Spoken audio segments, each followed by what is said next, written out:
Voilà pourquoi je voulais vous ouvrir les yeux par rapport à ça dans cette vidéo pour que vous compreniez l'opportunité qu'il y avait derrière.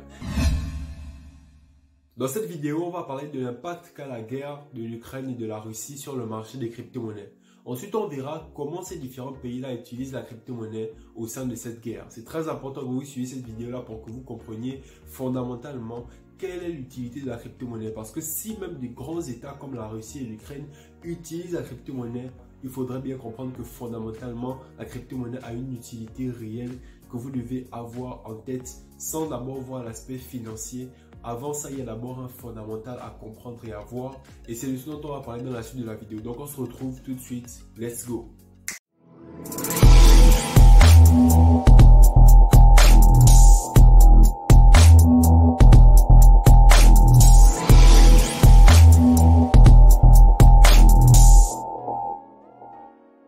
Bonjour à tous et bienvenue sur Crypto Afrique Future. Sur cette chaîne YouTube, on parle de crypto-monnaie en Afrique et on explique à toute la communauté comment les crypto-monnaies fonctionnent de façon simple et pratique. Donc si la thématique t'intéresse, n'hésite pas à t'abonner à la chaîne et surtout active la cloche de notification pour être informé de toutes les prochaines vidéos qui paraîtront sur cette chaîne. Alors déjà, avant de continuer, on va placer un contexte au niveau de cette guerre. À quoi est-ce que c'est dû? Je vais essayer de vous expliquer ça en quelques mots.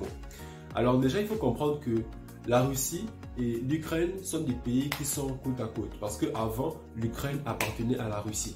Maintenant, au fil du temps, en 1991, l'Ukraine s'est détachée de la Russie et est devenue autonome. Lors de la guerre froide, il y avait une organisation qu'on appelait l'OTAN qui avait été créée pour détruire l'URSS. Et une fois que l'URSS a été détruite, ce qui s'est passé, c'est que la Russie a signé un partenariat avec l'OTAN selon lequel l'OTAN ne devait jamais faire adhérer un ex-membre de l'URSS au sein de l'organisation. Alors le contrat c'était qu'aucun ex-membre de l'URSS ne devait pouvoir intégrer l'OTAN. Mais ce n'est pas ce qui s'est passé. Il y a des pays comme la Pologne qui ont intégré l'OTAN. Ensuite, il y a plein d'autres pays après qui ont intégré l'OTAN.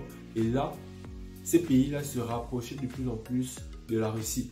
Et ça, c'est dangereux. Pourquoi? Parce que c'est dangereux pour la Russie parce que la Russie a sa zone d'influence. Mais au fur et à mesure que l'OTAN fait adhérer de nouveaux pays en se rapprochant de plus en plus de la Russie, ça veut dire que la sphère d'influence de la Russie est en train de diminuer et la sphère d'influence de l'OTAN, donc des États-Unis, est en train d'augmenter. Et donc c'était la cerise sur le gâteau lorsque l'Ukraine décide maintenant d'intégrer l'OTAN.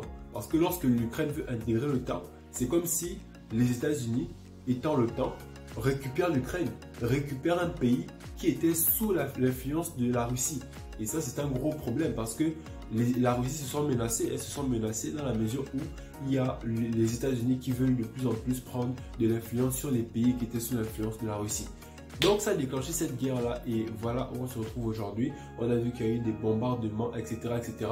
Et donc du coup, on a bien pu remarquer que le marché a chuté fortement hier ou avant-hier. En tout cas, ça dépend de quand est-ce que je vais poster la vidéo. Le marché, il a fortement chuté. Il a chuté tellement violemment que les altcoins, ça a perdu quasiment 20% pour certains altcoins. Le Bitcoin, il a perdu, je crois, 13%, etc., etc. Donc, du coup, cette chute a été causée par simplement l'annonce que la Russie avait bombardé l'Ukraine. Est-ce que vous voyez un peu? Donc, du coup, lorsqu'il y a ce genre d'annonce-là, forcément, ça impactera le marché des crypto-monnaies parce que les investisseurs vont avoir peur et vont vouloir retirer leur crypto-monnaie. Donc, déjà, il faut que vous compreniez qu'il y a une compréhension fondamentale des choses. Lorsque vous avez des informations par rapport à tout ce qui se passe dans la société, vous avez plus la possibilité de comprendre ce qui se passe sur le marché des crypto-monnaies ou n'importe quel autre marché. Parce que tous ces marchés-là, ce sont des êtres humains qui investissent à l'intérieur. Donc, du coup, tout ce qui impacte ces êtres humains-là impactera automatiquement les marchés. Et donc, du coup, voilà pourquoi le marché a vraiment chuté lors de cette annonce-là. Mais on voit que le marché est en train de remonter et je vais vous donner quelques éléments de réponse pour ceux qui se demandent pourquoi est-ce que le marché est en train de remonter actuellement et quel est l'avenir du marché des crypto-monnaies en 2022 par rapport à la situation qu'il y a de cette guerre-là. Alors, ce qu'on va voir tout de suite, c'est fondamentalement la compréhension de l'importance de la crypto-monnaie au sein de ces différentes sociétés-là. Donc, je vais vous expliquer un peu ce qui se passe dans ces sociétés-là et le problème que la crypto-monnaie vient résoudre au sein de ces deux pays qui sont en guerre. Et ça, c'est répercutable sur tous les autres pays qui existent au monde. Alors, ce qui se passe en Ukraine actuellement, c'est que la Banque centrale a limité les retraits bancaires en Ukraine. Ça veut dire qu'en Ukraine, tu n'as plus la possibilité de retirer ton argent comme tu veux dans les banques. Tu peux retirer que 300 € par jour. C'est une limitation que la banque a été obligée de mettre en place parce que tout le monde, sachant qu'il y a la guerre, tout le monde avait envie de retirer son argent justement pour se protéger, pour pouvoir avoir de quoi subvenir à ses besoins. Mais malheureusement, ils ont bloqué tout, ils ont tout bloqué simplement parce que la banque, en fait, il faut comprendre que ce qui permet à la banque de survivre, c'est le fait que tout le monde vienne mettre de l'argent à la banque. Si tout le monde décide aujourd'hui d'aller retirer son argent à la banque va faire faillite. Ça veut dire que la banque, en fait, elle survit parce que vous laissez votre argent en banque. Il y a des gens qui viennent mettre leur argent en banque et d'autres qui retirent. Mais c'est parce qu'il y a des gens qui laissent leur argent en banque et d'autres qui retirent à la fois que la banque survit. Mais si tout le monde retire en même temps, eh bien, ce qui va se passer, c'est que la banque fera faillite. Voilà pourquoi la banque vous propose, par exemple, des comptes épargne, là où vous payez des pourcentages annuels. C'est pour vous encourager à garder votre argent en banque. Mais sinon, fondamentalement, la banque ne survit pas sans vous, sans le fait que vous gardez votre argent en banque. Et c'est ça le système financier actuel.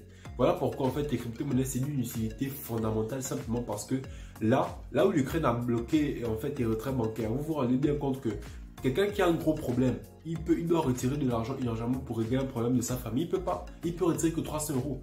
Il le veut ou pas, il ne pourra retirer que 300 euros parce que la banque en a décidé comme ça. Et donc du coup c'est un gros problème parce que ton argent quand il est en banque il ne t'appartient plus. Là, c'est une situation qu'on vit actuellement. Ce n'est même pas une situation comme à la crise des subprimes en 2008. Là, c'est ce qu'on vit actuellement. Ils vivent ça en Ukraine actuellement.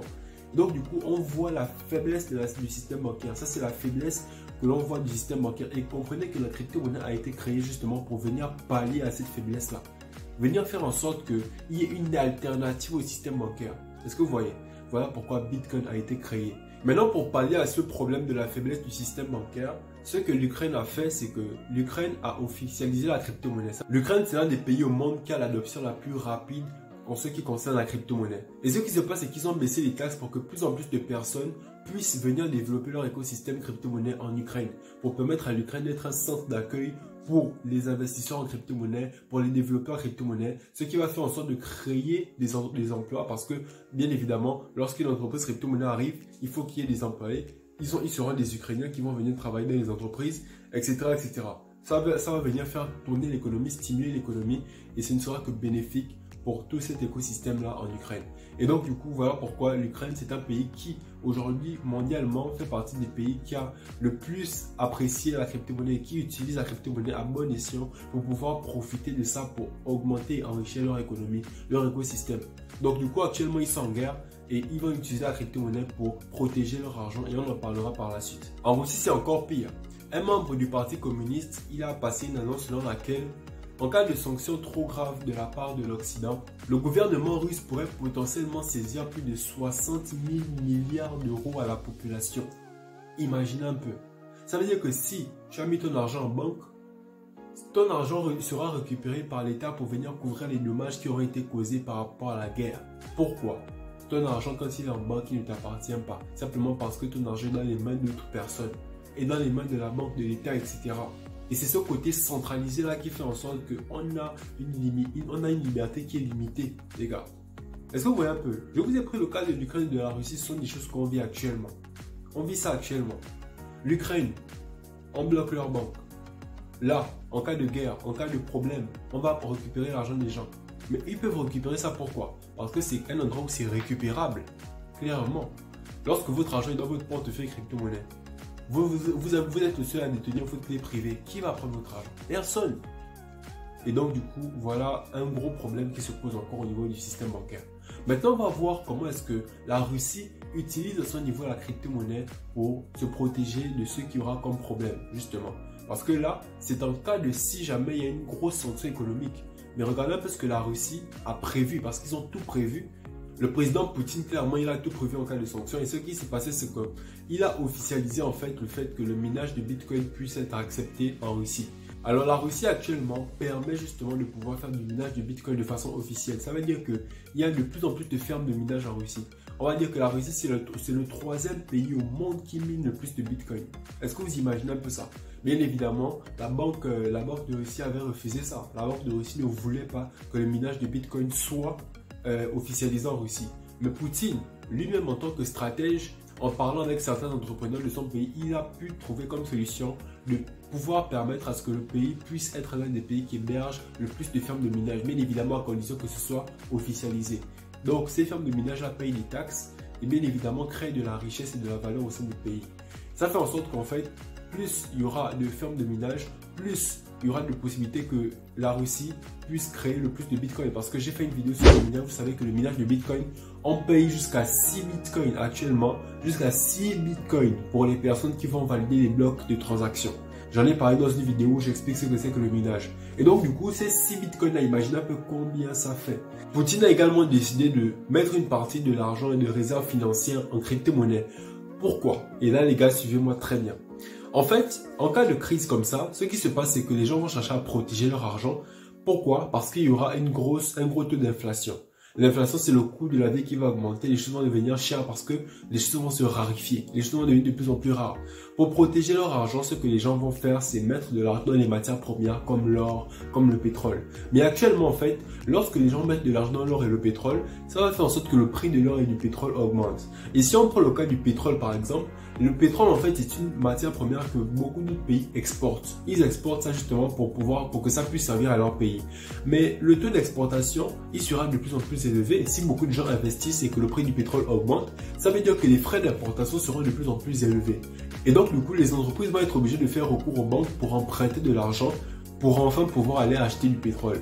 Mais lorsqu'ils empruntent de l'argent, les taux d'intérêt vont augmenter au fur et à mesure. Et donc, du coup, le fait que les taux d'intérêt vont augmenter, ça va venir encore fragiliser l'économie et c'est ça qui va créer beaucoup de problèmes. Donc, du coup, le fait de protéger son argent dans les matières premières, ça résout un problème, mais ça en crée d'autres. Le problème que ça résout, c'est que ça va faire en sorte que les gens puissent avoir leur argent qui est protégé, sécurisé dans la matière première. Mais le problème encore que ça va créer, c'est le fait que les matières premières ayant augmenté, ça va devoir faire en sorte que beaucoup d'entreprises puissent être obligées de sortir des gros capitaux pour pouvoir faire leur importation et donc du coup ça va créer d'autres problèmes. Donc les Russes étant stratèges, ce qu'ils ont décidé de faire, c'est de mettre de l'argent en crypto-monnaie pour que justement la crypto-monnaie n'a aucun impact sur les autres écosystèmes. Donc du coup, s'ils mettent de l'argent en crypto-monnaie, ça ne va pas faire augmenter le prix du pétrole, ça va pas faire augmenter le prix des autres matières premières, mais ça va permettre justement de sécuriser de l'argent tout de même. Et justement, c'est ça l'utilité de la crypto-monnaie, du moins du Bitcoin. Le Bitcoin, c'est une réserve de valeur. C'est appelé à être la crypto-monnaie qui va être une réserve de valeur au même titre que l'or, au même titre que l'argent. Et donc du coup, voilà ce que vous devez comprendre fondamentalement. La crypto-monnaie, c'est une monnaie numérique qui permet de servir d'alternative au système bancaire. Vous avez vu un peu tout à l'heure ce que les banques ont eu à faire dans ces différents pays-là. Et vous avez vu en quoi la crypto-monnaie vient résoudre un problème très important dans la mesure où la crypto-monnaie, c'est une réserve de valeur qui va permettre aux gens de se protéger de l'inflation malgré la crise qu'il va y avoir. C'est très important de le comprendre, les gars.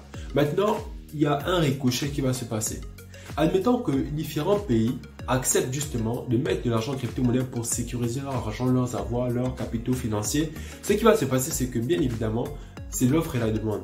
Vu qu'il y aura beaucoup d'investisseurs qui vont mettre leur argent en crypto-monnaie, ça va faire en sorte que le prix de la crypto-monnaie augmente en règle générale. On a fait une vidéo dans laquelle j'ai expliqué que le Bitcoin, c'est la crypto-monnaie qui dirige le marché. Si le Bitcoin prend de la valeur, les autres crypto-monnaies aussi prendront de la valeur. Donc, étant donné que le Bitcoin, c'est la crypto-monnaie qui est la plus ciblée, car c'est elle la réserve de valeur, ce qui va se passer, c'est que les gens mettront de l'argent en Bitcoin et ça fera un effet boule de neige sur les autres crypto-monnaies. Et donc, du coup, on aura un marché qui va certainement exploser. Bien évidemment, c'est pendant cette période de crise-là qu'il y a très souvent des opportunités à saisir et à voir. Voilà pourquoi je voulais vous ouvrir les yeux par rapport à ça dans cette vidéo pour que vous compreniez l'opportunité qu'il y avait derrière. Il y a la crise, il y a la guerre, il y a deux options. Soit les gens vont paniquer et vendre leur crypto-monnaie, soit les gens vont comprendre que la crypto-monnaie est une opportunité pour sécuriser leur argent, leurs capitaux. Et on aura plein d'investisseurs qui viendront investir et ça fera augmenter le prix de la crypto-monnaie. Donc du coup, voici un peu ce que j'avais à vous dire dans cette vidéo-là. La crypto-monnaie, c'est une monnaie qui ne sert pas seulement à gagner de l'argent, mais derrière ça, il y a des bases, il y a des fondamentaux beaucoup plus importants, il y a des valeurs derrière. Il y a ce qu'on appelle la décentralisation, qui est le fait qu'il n'y a pas quelqu'un qui vous contrôle, qui contrôle votre argent. Vous êtes le seul contrôleur de votre argent, le seul détenteur de votre argent. Et donc, vous avez la liberté, la latitude de faire ce que vous voulez avec ce que vous avez dans votre portefeuille de crypto-monnaie. Mais il y a également le fait que c'est une réserve de valeur qui vous permet de vous prémunir, de vous protéger de l'inflation. Et donc, du coup, contrairement au système bancaire qu'on connaît actuellement, la crypto-monnaie, c'est justement un Eldorado, une pirogue, un arche de Noé qui nous permettra justement d'éviter les crises financières. Merci beaucoup de m'avoir suivi. C'était Arlen de Crypto Afrique Future. On se retrouve dans les prochaines vidéos.